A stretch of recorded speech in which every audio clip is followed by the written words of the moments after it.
Hey guys, Marco here with a very, very brief peek behind the kimono before we start this episode of the Jeff Van Gundy Tribute Show. Me and Lucas recorded a bit of a free-form pod about a whole bunch of topics. And at the end of the episode, we realized that the much more intriguing half of content was actually the half we recorded second. So I've done a bit of creative editing, and I have spliced most of the second half towards the front of the episode. So if at times the flow of the episode feels a bit weird, that's the reason why. But we think it will retain listenership as, there's just not the same good energy after the first ad break, as you'll notice.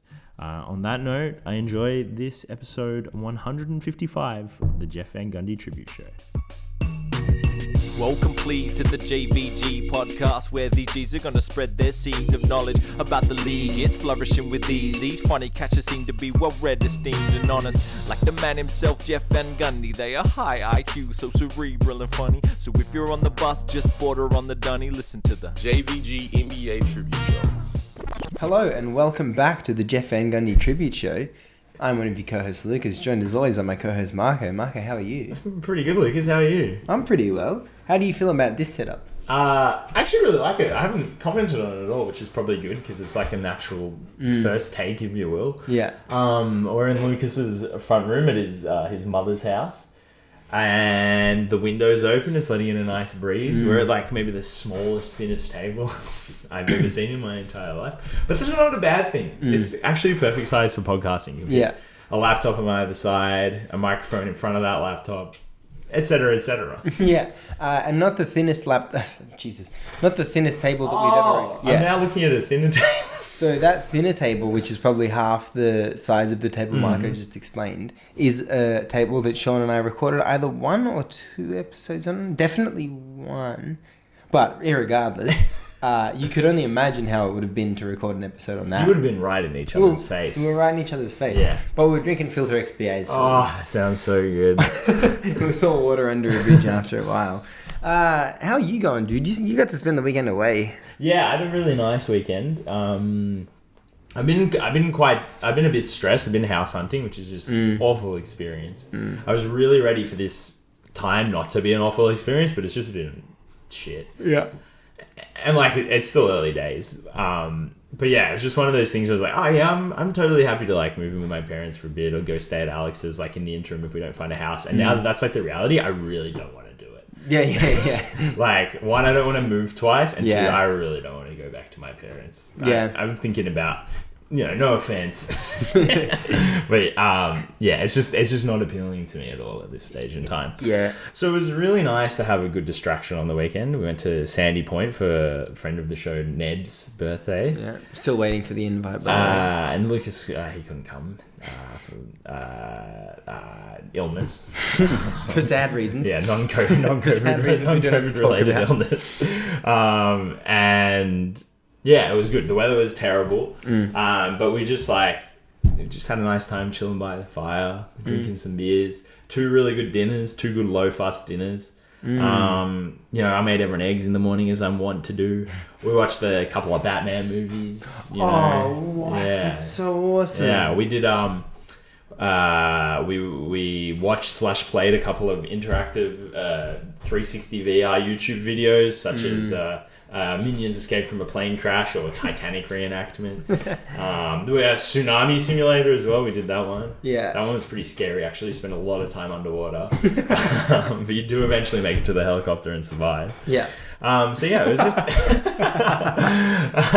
I haven't really had a holiday this summer where I've like actually gone away and relaxed. So it was good to do something along those lines. I feel like I would have thrived.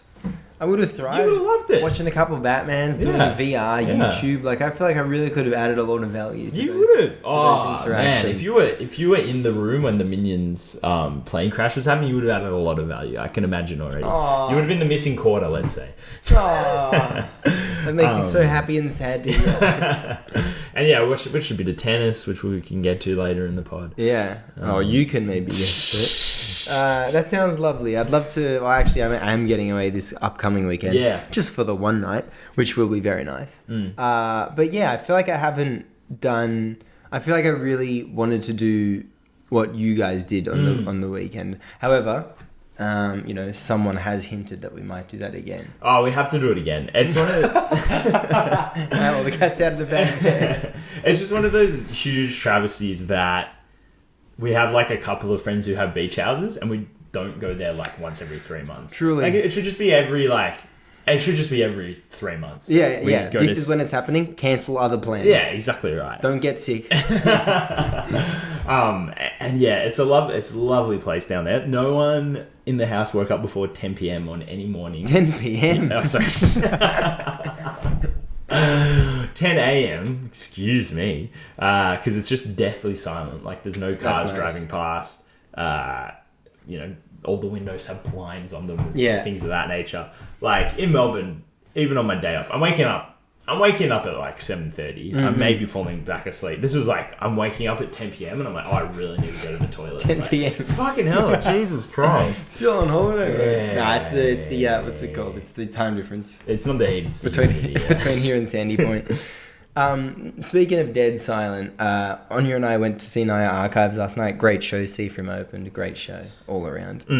And usually it's not dead quiet in Abbotsford or Northcote or wherever you may be living, but we were both just so like dead at the end of the day that we like both got into bed like quite far away from each other, and just like on our side still nothing. Like couldn't even hear each other breathing. There was no rise or fall of any sort of chest.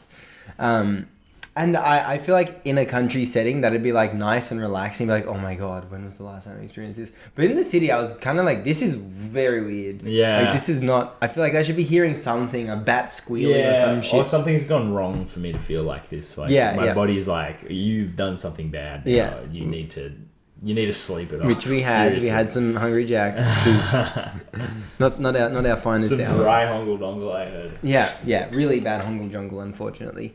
But no, I'm gonna actually. I don't know, we'll save that for later. You're gonna put a pin in it. No, I won't put a pin in it at all. I can't You'll wait. Table it for later. I can't wait to eat more Hungry Jacks. Is what I was saying. You just have to go in when it's not busy, and I've come to terms with that now. Yeah. And that one on the corner, across the road from Melbourne Central. Of course, at midnight we weren't going to get a good fucking burger when it was the only thing open, and you couldn't get an Uber or a tram or a train. Yeah. Of course, everyone was there flooding it. Yeah, but Bell Street Macca's is the only place you can eat around there, and they'll deliver you a fine meal every single time. Yeah. 4 a.m., 5 a.m., 6 a.m., 10 p.m. even. Waking up at 10 p.m. Yeah, exactly even. right. Yeah.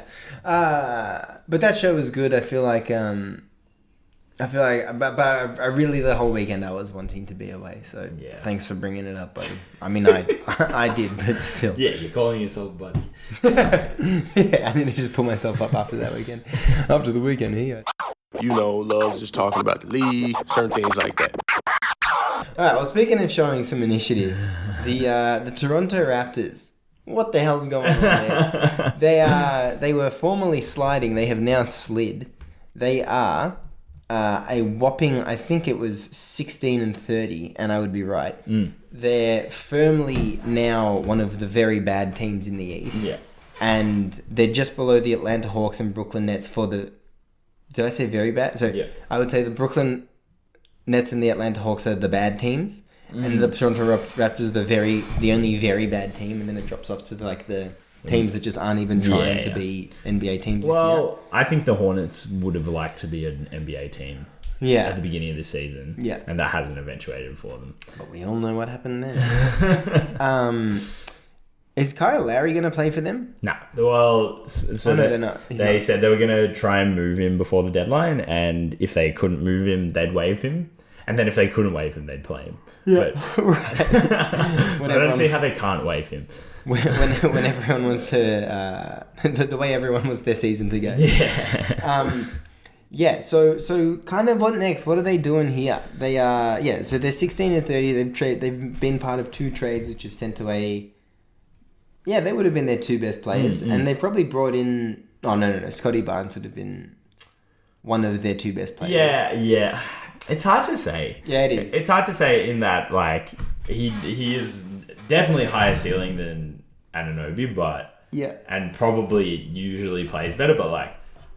right now you'd probably rather OG Anunoby on your team, you know, than Scotty. Yeah, unless If you're at the top of one of these conferences, yeah. 100, or even if you're in the middle, you know, Which the Knicks were and now are yeah. for having OG. But if you already have like a kind of first option, you know, offensively, you'd rather OG than Scotty Barnes, because Scotty's not very, I don't know, he's not very malleable offensively. No, I would agree. Agree. He kind of needs the keys to an offense, but what is that offense? It's the 16 and 30 Toronto Raptors. Exactly right. He does look great though. Yeah. But yeah, I feel like they were also doing, like, they've gone on this losing streak, not streak as much as like losing patch, kind of this year. Well, I guess they were 3-1 to start the year, and since they've been what looks like 1-8. And yeah, they've got all their picks, or most of their picks. All of their picks for the foreseeable future, except for their pick for this year, which I don't know who they owe that to, but whatever. Irregardless, they're in the rebuild now, but they don't have their pick for this year. What do they do next? Grady Dick's getting minutes. He actually had a good game the other day, so shout out to Grady Dick, JVG alumni.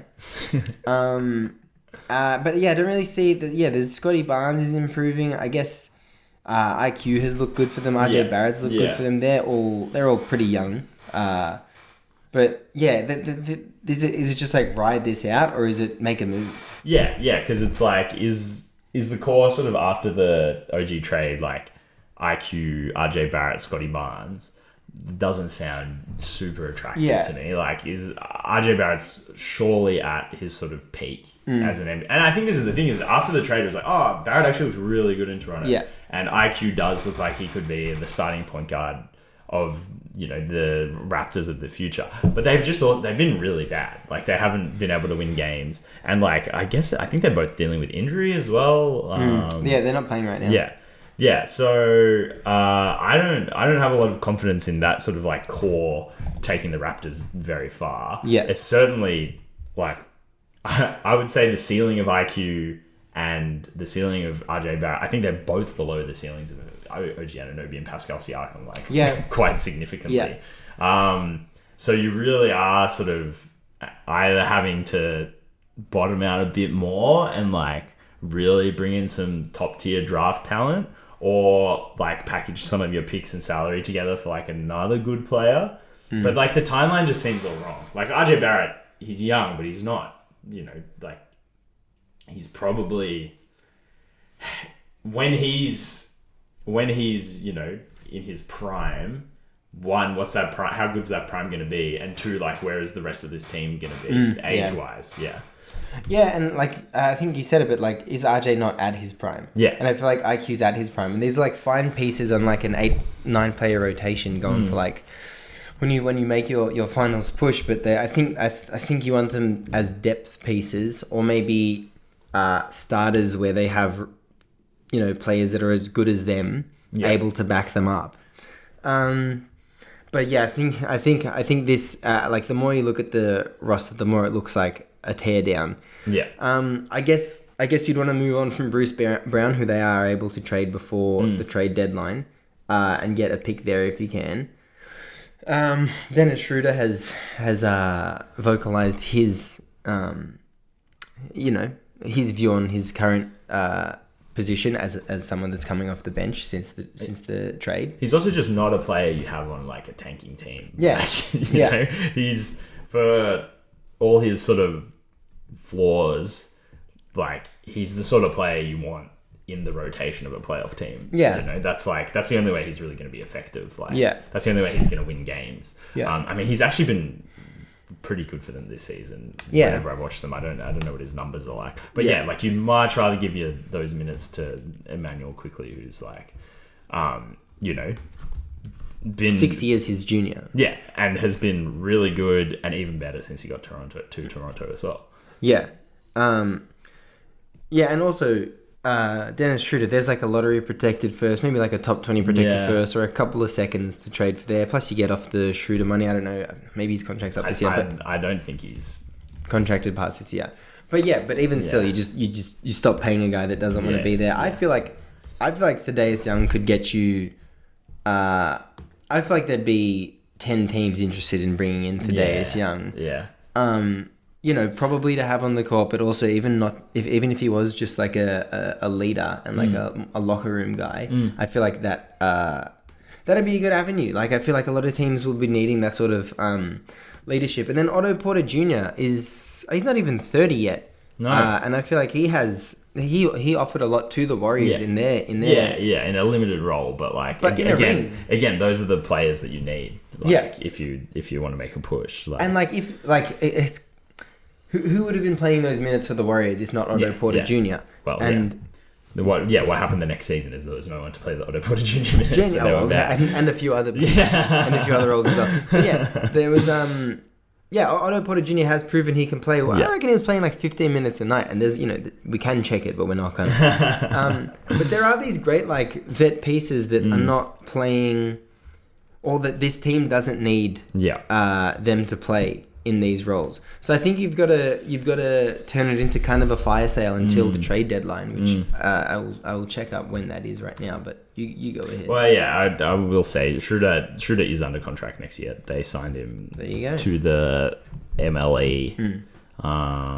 Wait, let's see. Is it fully guaranteed? Yes, fully guaranteed. Awesome.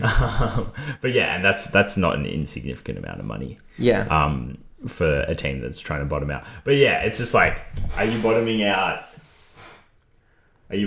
like past RJ Barrett, or are you bottoming out to a degree where in 2 or 3 seasons it's like an offense led by IQ, RJ Barrett and Scotty Barnes? And yeah, I mean, Scotty Barnes, he's the future face of this league. He's future all-star, whatever that guy said. Whatever that guy said. But like, he's not gonna satisfactorily sit around and be bad for another 4 seasons either. I searched trade deadline NBA, came up with the trade deadline the Thursday the 8th of February 2024, and it also came up with this image. That's so soon. It came up with this image as the photo and a Sports Illustrated article. The photo shows D'Angelo Russell in a Miami Heat jersey, one of the Morris twins in a Clippers jersey, Robert Covington in a Rockets jersey, Derrick Rose in a Lakers jersey, Kevin Love in a Suns jersey. Which, first of all, very interesting photoshopping from the from Sports Illustrated of all places. Then I clicked on it. It's an article from 2020. Oh, yeah, from 2020. Oh, that's so funny because I would believe any of those moves. Yeah, even right now. Yeah, but also. One of the Morrises ended up on the Clippers and still is there, and Robert Covington ended up on the Rockets. But I think Marcus Morris was there. No, Marcus Morris is in Philly now. He was part of the Harden trade, but he would have. I think he already would have been. He would have moved from New York to the Clippers at that deadline. Yeah, so they were right. They were right in 2 or 5. Good guess, Sports Illustrated. Yeah, great. It's like it's almost as if you've got sources within the NBA. But yeah, if you told me Kevin Love had been traded to the Suns, I would totally believe that. Yeah. Hey, look into that. I was looking through, so you have these late nights on Basketball Reference. Yeah, I'm sure everyone's done it, and you've seen a flag you've never seen before. Do you know where Chris Boucher was born? Oh, no idea. Oh. Is it somewhere in the Caribbean? It is. No. Grenadine. All right. So I'm going to give you... I don't know. There's probably a name for this strip of countries that go from north to south. And I'm going to give you them from north to south. Oh, okay. Montserrat, Guadalupe, yep. Dominica, Martinique, St. Lucia, St. Vincent and the Grenadines, and Grenada. And which one is he from? Is your guess? Your guess is Guadeloupe? Nah, from St. Lucia. Really? Did not realize that was a fucking country. But also, who does this mean that he would play for? He could play for the United States. Is that? No, I think Canada. Canada. I think he's Canadian. Oh, yeah. No shitting. Yeah. He's Canadian, St. Lucian. Has he played for Canada? I'm not sure, but. Who can people from the Caribbean play for? Is it where does Al Horford play? Who does Al Horford? He plays for the Dominican Republic, yeah. And so does Kat? Yeah. But can they all play for the Dominican No. Republic? That's the Dominican Republic. I get that much, asshole. No, it's a different. No, they'd have their own teams. Like, but Tim Duncan was from the British Virgin Islands. yeah, But he played. Did he get naturalized by the US or something? Yeah. Wait, wasn't he from the US Virgin Islands? Oh. Yeah, but those are like that's like an actual American territory. Fuck. Okay. Yeah, he's from the US Virgin Islands. Damn. Yeah, that's fully American. Well, those are like tiny independent countries, mostly. I imagine maybe some of them are part of France and shit like that. Chris Boucher, Canadian St. Lucian basketball player. Yeah. But you know, you might not be thinking of this, but you might be. Is that people from those countries and other Caribbean nations, like in cricket, they all play for the West Indies. Okay. Yeah. I was thinking in basketball. Yeah. I know, but it's interesting that's where your mind went, that they'd have like one that they play for, like. Because I just swear, I actually didn't know. I knew Al Horford was born in the Dominican Republic, but I didn't know Cat was. Well, he was actually born in New Jersey. Yeah, well, there you go. But he represents the Dominican Republic. Yeah. Well, we know why. Yeah. Not a lot of international jobs going around. And when I do get offered them on FIFA, I always decline. Should we talk about the Australian Open? Did you have some words to say about that, Lucas? I didn't have many words, less than usual. I really didn't watch this year, and apparently it was the most viewed ever. Which might be which is the case if it's true. But I feel like there wasn't as much there weren't as many storylines with this one. It was really just like who's gonna win. It wasn't like tennis bad boy caught speeding, tennis bad boy struck out, stuff like that. Which bad boy would you be talking about? Obviously Nick Kyrgios. But I feel like the whole conversation around the Australian Open was just like fully about tennis. Yeah. And as someone that doesn't follow the tennis, and as someone that maybe I should make this comparison. As someone that follows the NBA, I wish the coverage around the NBA was like, what happened? This is what happens in the game. This is where the season's going. Yeah. As someone that doesn't really care about the tennis, it really sucks me in. The tennis bad boy caught speeding, whatever the case may be. It really sucks me in. It gets me to watch. So maybe, just maybe, this is the plan of ESPN and Stephen A. Smith, etc. et al. I see what you're saying. I read an interesting thing that because this is truly one of the first Oz Opens that's like post Federer-Nadal-Djokovic, even though Djokovic made it to the semi-finals. It was like, so this was the first men's final. Oh yeah, we're talking about the men's here. This is the first men's final since 2005 that didn't have one of those three in it. Yeah, that's crazy. Which is when that's 19 years. Marat Safin beat Leighton Hewitt in 4 sets. And yeah, so like when Djokovic was knocked out in the semi-final by the eventual winner Yannick Sinner, shout out South Tyrol. It just put like him on the map 5-1-3. It just like fully ended that sort of dominant narrative about the Oz Open, because it's like how much weird shit would you know about Roger Federer, Rafael Nadal, and is he Nikola Djokovic? Novak. What's his Novak? Still nicknamed the Joker. Yeah. As any good Serbian sportsman. Yeah. Like so much about Roger Federer and like I don't know, his personality and all that stuff. Rafael Nadal and his like mild autism, like then like mild. Yeah. Then like Djokovic kind of being like the I guess originally like the louder, younger upstart of those three, and then all this like fucking anti-vax, having a monopoly on goat milk in Serbia, donkey milk in Serbia, just the shit like that. Yeah, and then it's true. And then you're like, like Daniel Medvedev, like he's been in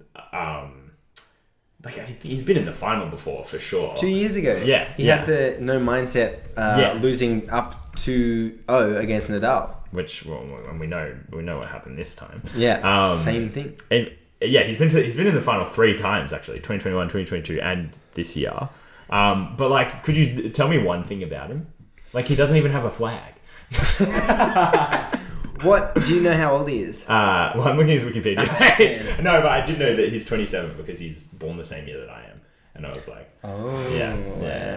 And you still have just as many. Oh no, he's won a Grand Slam.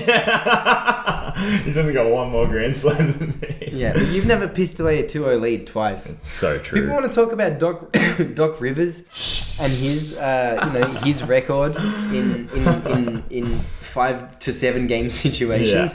I'm learning Daniil Medvedev. I think he's pretty happy with the conversation being on, or the spotlight being on Doc and not on him as a full blown choker.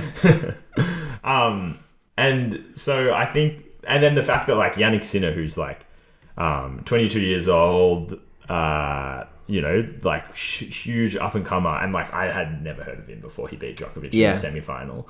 Obviously, we're like the most casual tennis fans ever. But so are like 80% of Australians who engage with the Australian Open. It's who like lay dormant for 11 months. Oh, this like there are 4 tennis tournaments that are like the biggest, most important ones in the world, and one of them happens like in Australian summer every year. So obviously Melbourne, being the sports loving city that we are, we just like engage with it in kind of not perfunctory, but like, man, like we're not tennis fans. We're Australian Open fans. Great way of putting it. And so I think in my mind, it's like, well, I think there has to be this sort of, I guess, rediscovery or of who this next generation of like men's tennis champions are going to be. True. For us to like want to care about it, and like someone like Nick Kyrgios makes that really easy because for as we've spoken about, as we must have spoken about over 100 episodes ago, like probably 2 Oz Opens ago, he creates the interest he generates around the sport on and off the court is like so important for getting people to pay attention to the sport. And for getting like different types of fans to engage with it.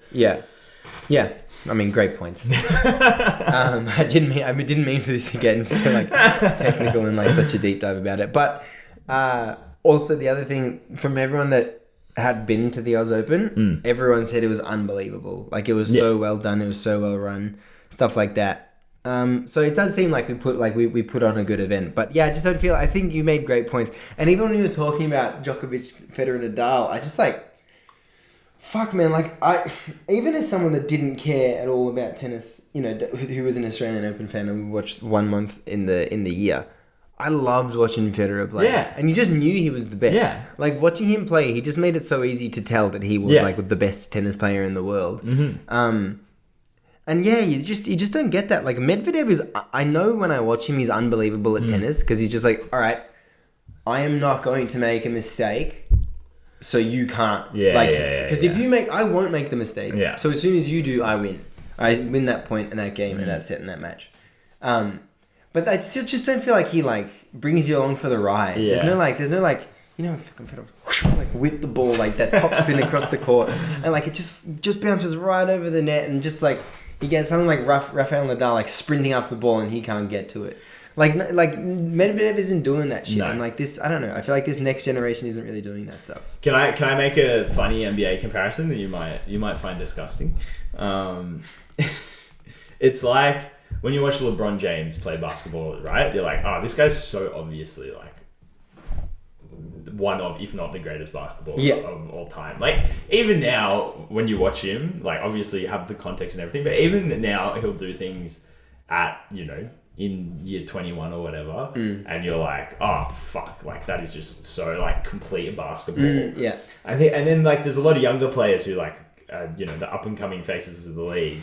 I don't know, I'll say Devin Booker because I think some other faces aren't good examples of it. And he does insane shit. Like he drains insane shots, he gets insane shots up, he has 60 points in a game. Yeah. But it doesn't have that same feeling of like, oh my god, that guy's the greatest basketball player in the world. It doesn't.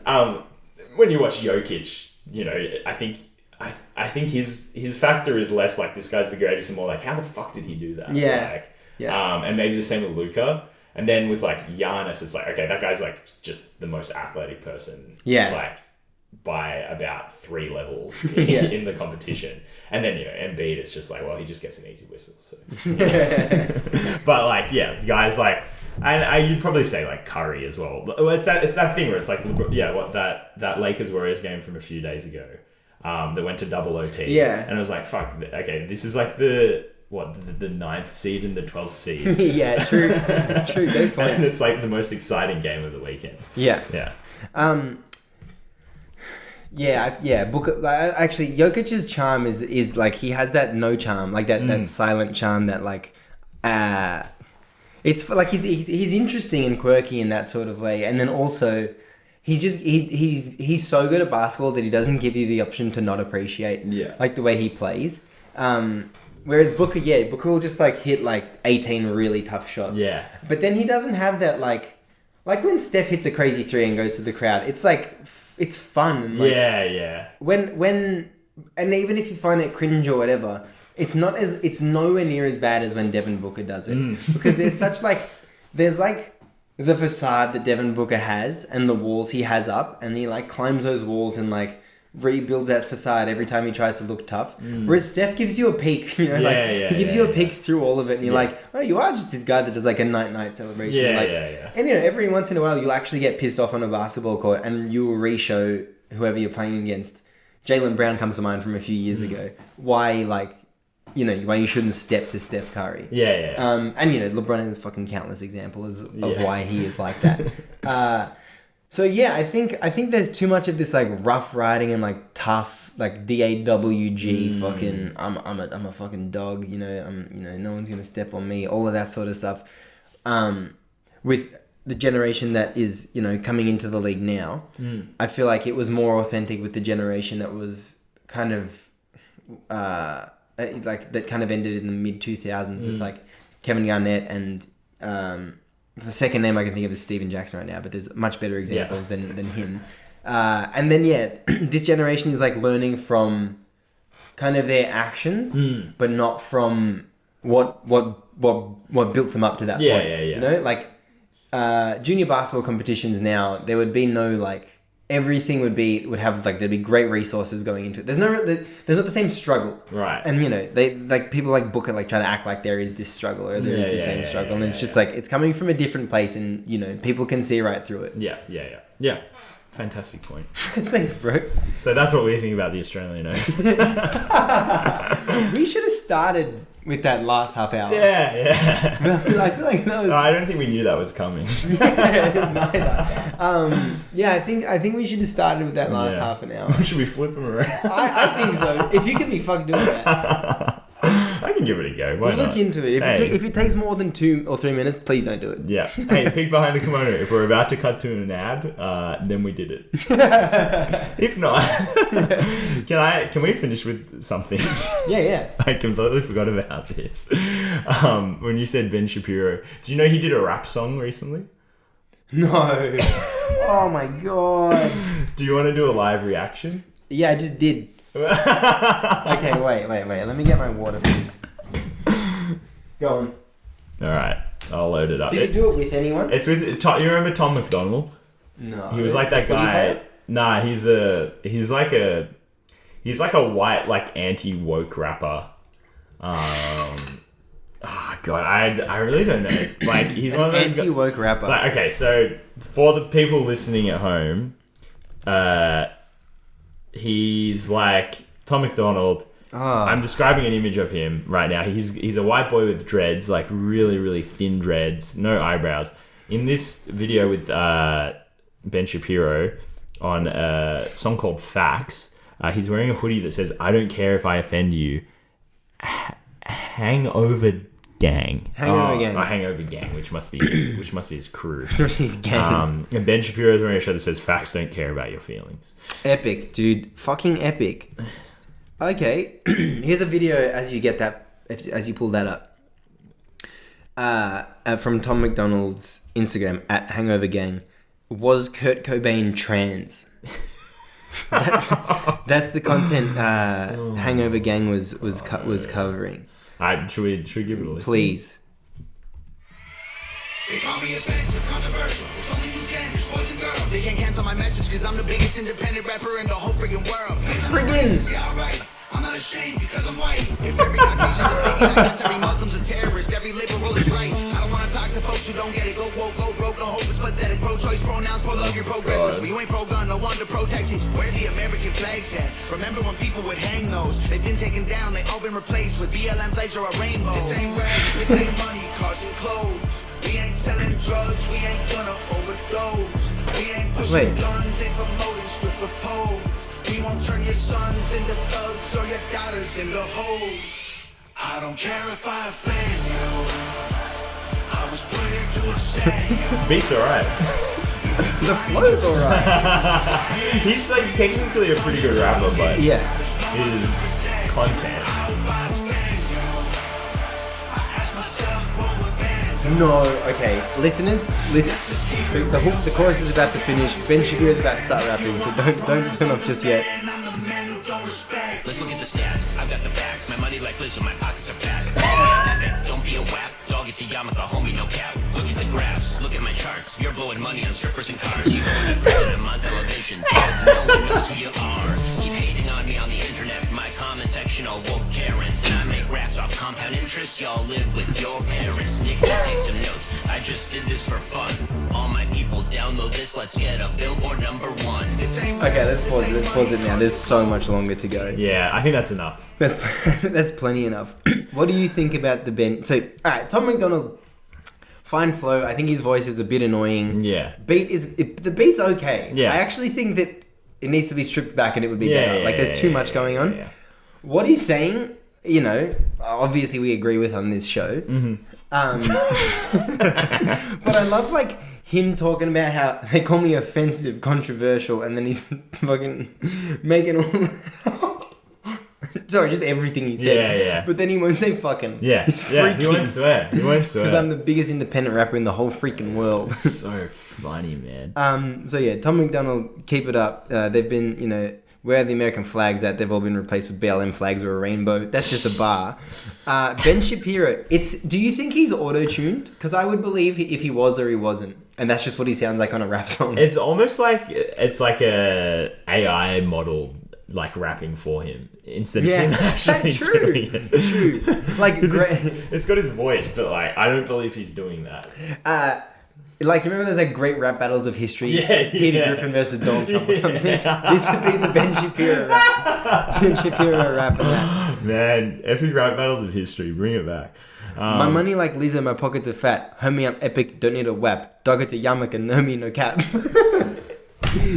I mean, come up with 3 bars better than that. Yeah, you can't. He could almost do that. Dog it's a yarmulke, homie, no cap. Come up with 3 bars that are better than that. Hey, there's one. Man, yeah, some comments on the YouTube video here. At SmokeDob6121. I never thought I'd see Ben rap. My mind is blown. Ben's really doing it all these days. I feel like he has, if you were to be, what would you say, incel inclined, right wing adjacent, right wing, I feel like actually with everything I was saying before, Jubilee videos Hassan, I'd be watching Ben Shapiro.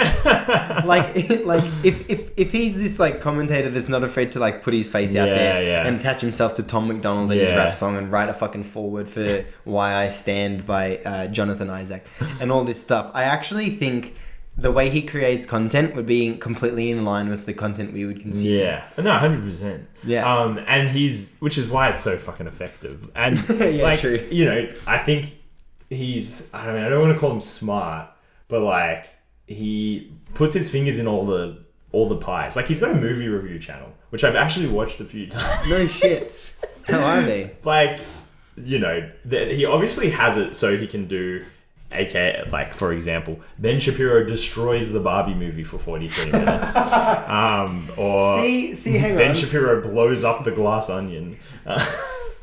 Knives Out. Yeah.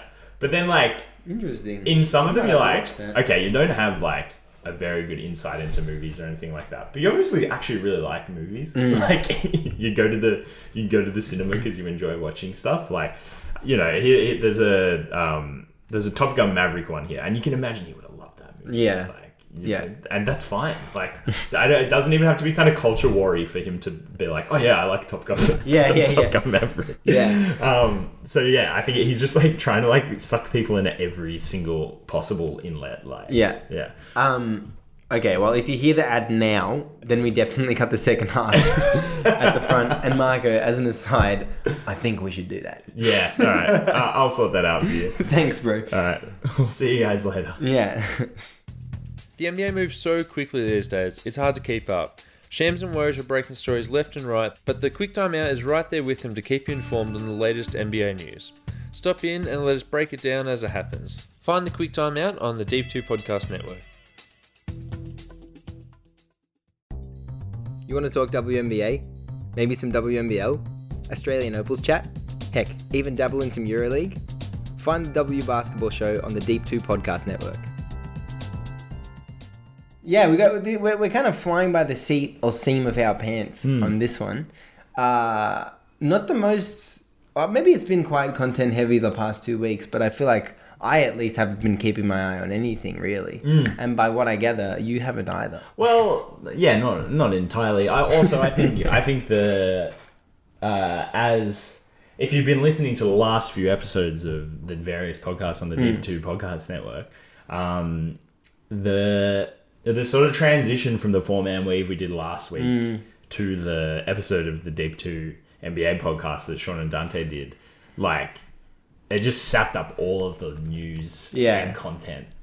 In that we had none in the 4-man weave, and then like two of the biggest. I'd say two of the biggest NBA stories of the last month happened overnight, immediately after we recorded that.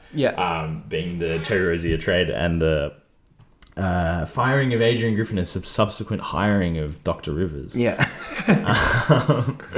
But so yeah, I feel like it leaves us with a bit of a desert of content to talk about. Yeah, and if you do want to hear about what they have to say, go over to the Deep 2 and listen. That was a great episode. Yeah. They didn't talk about Tristan Thompson testing positive for steroid use. Oh yeah, What do we think about that? Mainly, the thing I want to talk about is where do you draw the line?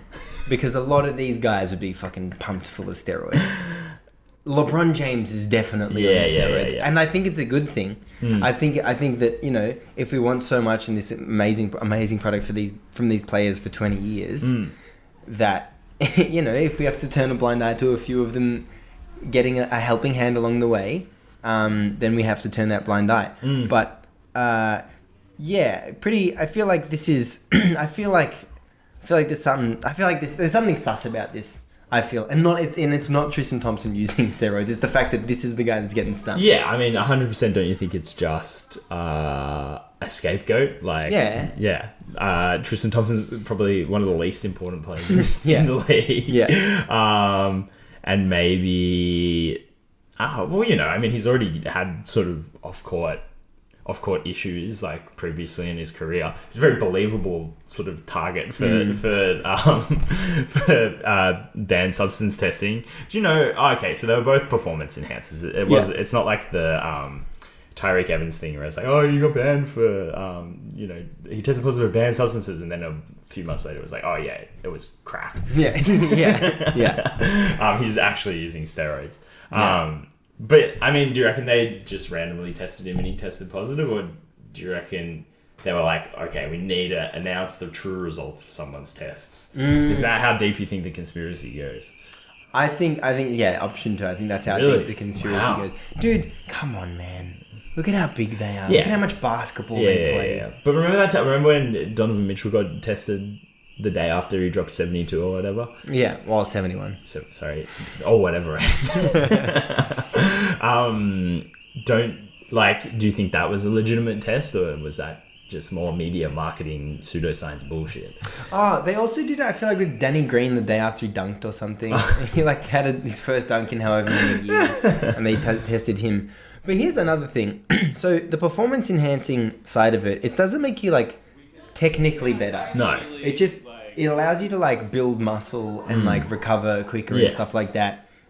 Is that an issue? But I mean, it's giving. If everyone's doing it, it's not. But if it's giving if it's giving you an edge on players who aren't, you know, like you know, if you recover better the day after a back-to-back because you're on ibutamoren or some LGD403. Yeah, which we can talk about more later. Maybe. Then like you get an advantage on the guy who's not using those. That's true. Like it might just boil down to that at this stage where it's like, it's not like, oh, the steroids are making them better at the sport. It's just like, well, unless everyone's doing it, it's not fair. Like, yeah. And you know, we can all go either way on ibutamoren, but some LGD 4033 that's where I draw the line. Disgusting. For sure. How dare. Actually, this makes sense to me. Well, he's a disgusting guy. That clears a lot of things up for me, actually. I mean, two Essendon supporters talking about banned substances. That's not going to look Yeah, good. one of us defending him. being like it's a league-wide conspiracy. Yeah. Everyone's doing it. Oh, actually, you're right. It's across leagues as well. Yeah. The NBA and the AFL pipeline. It's never been Essendon really stronger. is the Tristan Thompson of the AFL. Oh my god. Do you know where Tristan Thompson? Have you got the thing up in front of you? Yeah. Ah, damn. Why? I was gonna say, do you know where Tristan Thompson's playing? Yeah, Cleveland. He's been playing there for a while. Hasn't Yeah, he? he has. Wait, has he gone anywhere else like since? I think Is he was like in their S- longest tenured? No. No. Oh yeah. No, there's no way. I think he was in Sacramento for a bit, wasn't he? Oh yeah, that sounds about right. They have most underwhelming. Yeah. Jesus. Undersized centers. In 2022, he was at Sacramento, the Pacers, and the Bulls. Oh wow! I didn't know. I remember he was at the Bulls. Yeah, I did not remember him at the Pacers at all. And he was also at the Celtics and the Lakers. I remember him at the Celtics. I don't remember him at the Lakers.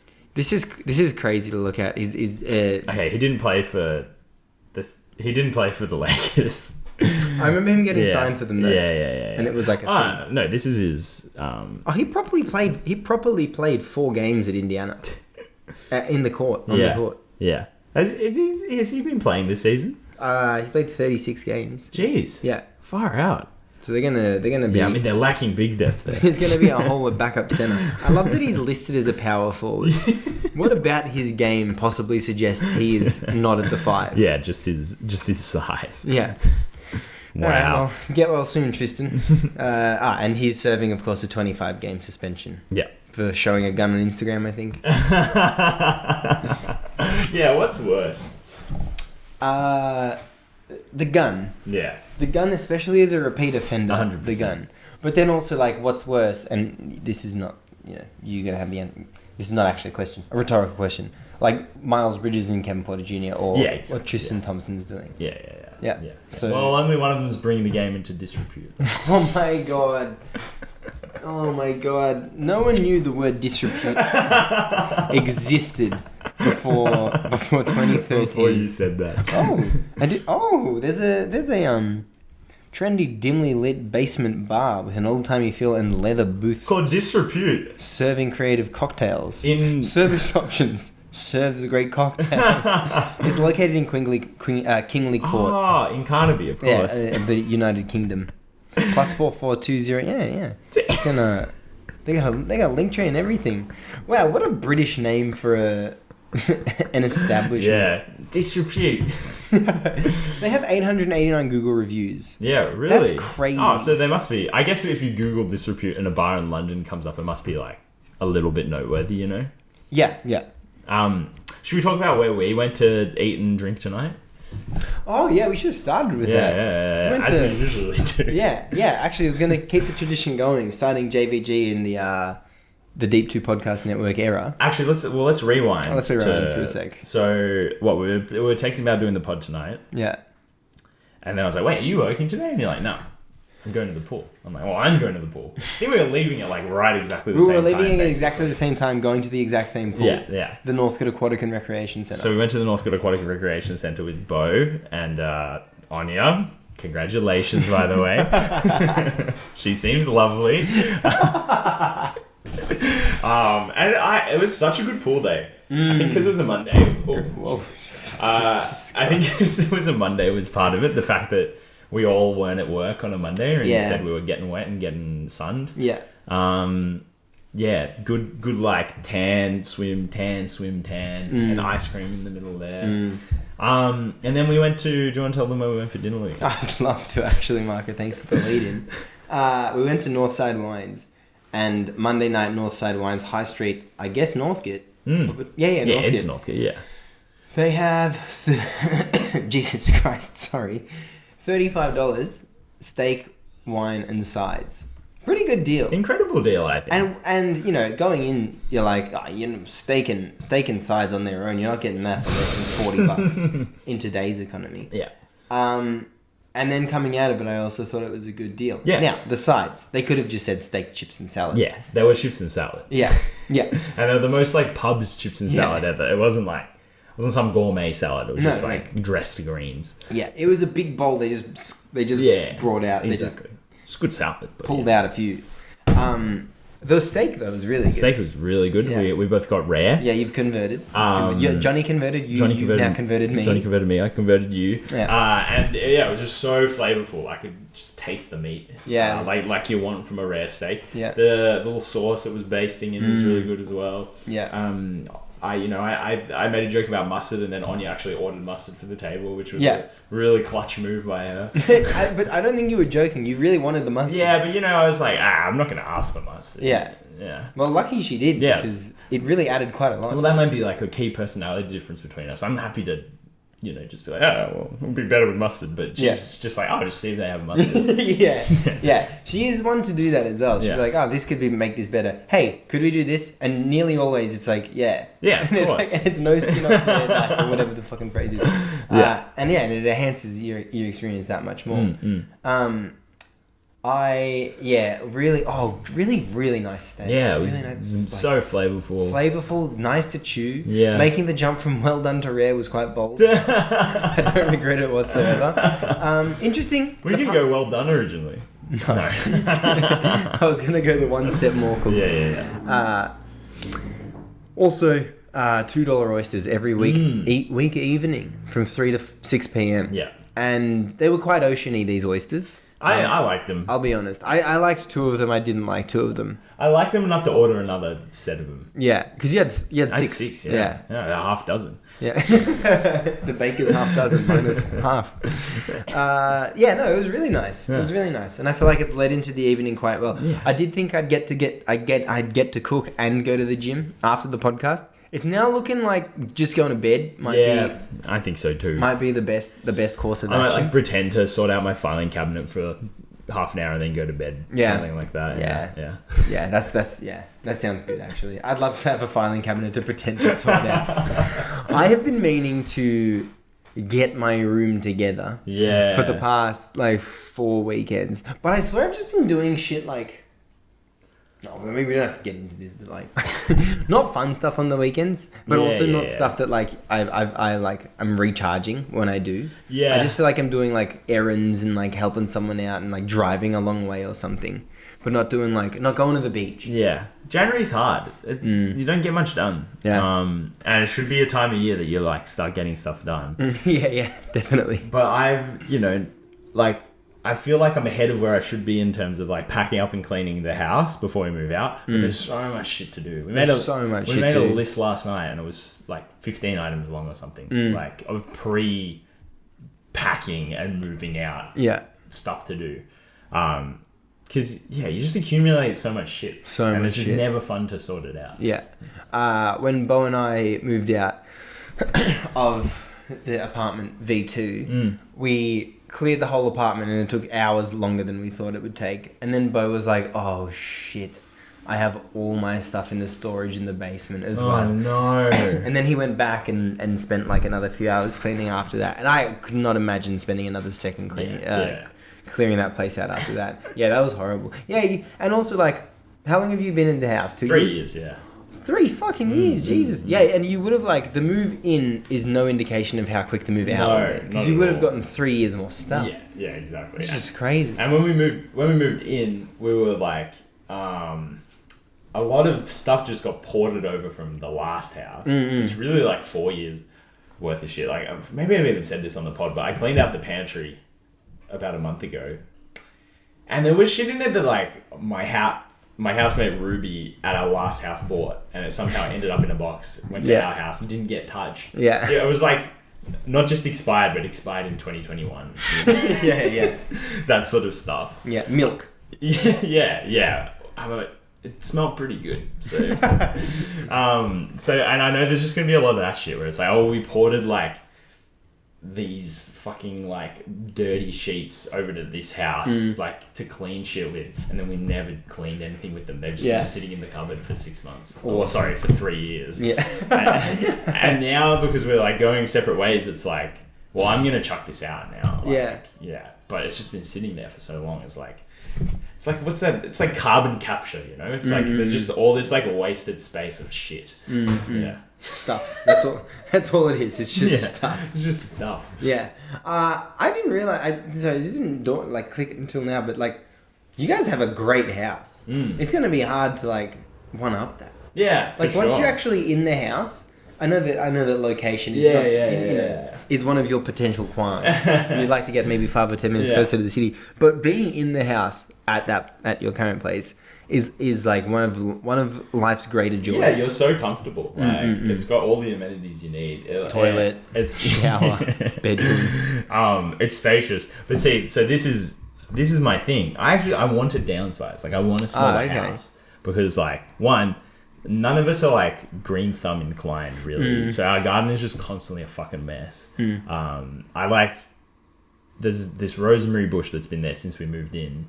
And I think the first time since we moved in, like all this grass was just growing up underneath it, like kind of growing through it. And I like finally like saved it. I just like yanked all of the grass from underneath it and brought it back to life. Yeah. And it's like, that's 3 years where we didn't do that task. Yeah. You know? How long did the task take? Like half an hour. It was hard. Oh, okay. It was, but it's also something that's like, if you did it for 10 minutes every few months. Every day. Yeah. You wouldn't have to do it for... You know, you wouldn't have to do it in this awful way for half an hour before you move out. And so, like my next place, I actually want like a small garden. Yeah. Like, you know, a small living space. Cause like, we're like that, you know, that credenza in our house, like in the dining room, just crap in it. Like there's nothing useful in there. It's like scraps of paper, cigarette filters, like, pieces of plastic, like it's actually it's crazy. It's like it's not even like there's like things that aren't useful. It's like actual just trash. It's just garbage that has just been shoved in there. It's a nice trash can. So I'm excited to like hopefully one, not have the opportunity to accumulate all that stuff, and two, like be more mindful and just be like, am I realistically going to use or keep this? Like, as much as it sucks to chuck shit out, if you're not realistically going to use or keep it, like, why? You're just going to chuck it out in 3 years then. So would you move into a place that doesn't have a garden? Yeah. Damn. Oh, well, okay. I move into a place that has an outdoor, like a courtyard or something like that. Because Donnie's become quite fond of the outdoors. Yeah. It would be nice for him to have a little bit of running around room. But stretch the legs. I would fully move into somewhere with like no lawn, no garden bed. Like, let's say, speaking of Bo and I's apartment number 2, something like that. No, not an apartment. Well, not an apartment, but that sort of space. Yeah. It would have to have like a courtyard or something. Yeah. But we have that huge balcony. That's true. But it's not really like Donnie would just be like, what can I do? So high up, you know. Yeah. Okay, well, imagine that on the ground. That's now you're talking. Which is what I'm trying to get at. Yeah. All right. Well, I'm glad you could talk about all of that through on a public forum. How do you feel after that? Yeah, good. I mean, they're all thoughts I have all the time. Finally, I can get it all out there and concise. We do have 2 more things we'd like to talk about, or potentially 3. Now, we can potentially go to halftime. Maybe we've just come back from halftime. Who knows? But I wanted to talk about what content you've been consuming lately and where. I wanted to talk about the Australian Open because I feel like I haven't been watching it because Nick Kyrgios hasn't been playing. And the Toronto Raptors. Oh, yeah, cool. And what's next for the Toronto Raptors? Let's do those. What would you like to start? Well, let's start with the content with the item number 1. Yeah. What have we been consuming as of late? All right. I've been trying to fucking lame New Year's resolution, but it's been to read more. So I've been reading books. Hey, we did a whole episode about that actually. So maybe it's not so lame. Yeah. So I'm reading I just finished a book called Pleasure Beach. It was fantastic. I just started a book called The Prophet Song by Paul Lynch. It won the Booker Prize. It's really good. It's set in Ireland. There's a character named Anya. Oh my god! So all those things. I've been trying to like less just like watch shit that I've watched 1,000 times before, and like actually like oh god, that's good. Watch a movie that I haven't seen or something like that. So like last night I watched Chinatown starring Jack Nicholson. Fucking great movie. That guy can act his pants off. Yeah. And then TV show. I've been watching The Sopranos for the first time ever. Oh my god, incredible. When did you start? Like maybe 2 months ago, something like that. It's Nice. slow going. It's slow going. Yeah. And then, oh man, what have I been watching on YouTube? I've been watching a lot of Norm Macdonald clips again. Yeah. I'm back in that section of the internet for the moment. Yeah. I'm back into my full-time podcast listening. Nice. Era. Yeah. As you said. And my YouTube has been actually. Do you know a guy called Hassan Abi? Hassan. He's like a Yeah. He's a streamer. He's like a leftist. No, he's actually not. Isn't he? He's pretty left. Yeah. Hassan Piker. He's the guy Yeah. who was on the Young Turks and shit. Yeah. I know him. Yeah. No shit, he was on the Young Turks. Yeah. Wow. Yeah, so I got suggested a video of him. Actually, I've also been watching a lot of Jubilee videos. Oh. Or maybe it's cut. What are the ones where it's like there'll be like 3 liberal gays versus 3 conservative gays. Middle ground, and they'll try to find the middle ground, and they'll do stuff like that.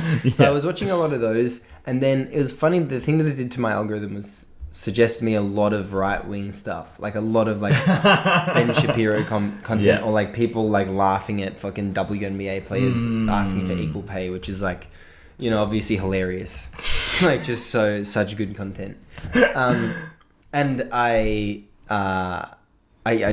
didn't click on those videos. Yeah, good. But then I got suggested like Hassan videos, and he's actually quite entertaining. Yeah. He streams with like Stavrios Halkias, the comedian. Yeah. He has him on stream He and streamed stuff. with all sorts of stuff. Like he streamed with one of those Yemeni pirates. There was like, did you see that? There was like a Yemeni pirate uploaded a TikTok, like, you know, they're like blockading the Red Sea, like firing at trading ships and US warships and shit. And like this guy uploaded a TikTok being like, oh yeah, just here being a Yemeni pirate. And he was like really handsome. And then Hassan had him on and like interviewed him about being a pirate. Yeah. It was crazy. It was like such a crazy interview. Such a good idea. Yeah. And he was like, obviously it was like all the like political, like logistical side of it was really interesting, but it was like, what do you like watch for fun? He's like, oh man, I'm really into like he's like, oh, what do you do for fun? He's like, oh, I'm really into like Naruto. Like I really like anime. Like that's awesome. Yeah. So just talking about like all the media he consumes, it's like, it's so weird that someone who's like fighting a guerrilla war at sea is just like a teenager into like the same shit that any other teenager's into. Yeah, that is interesting.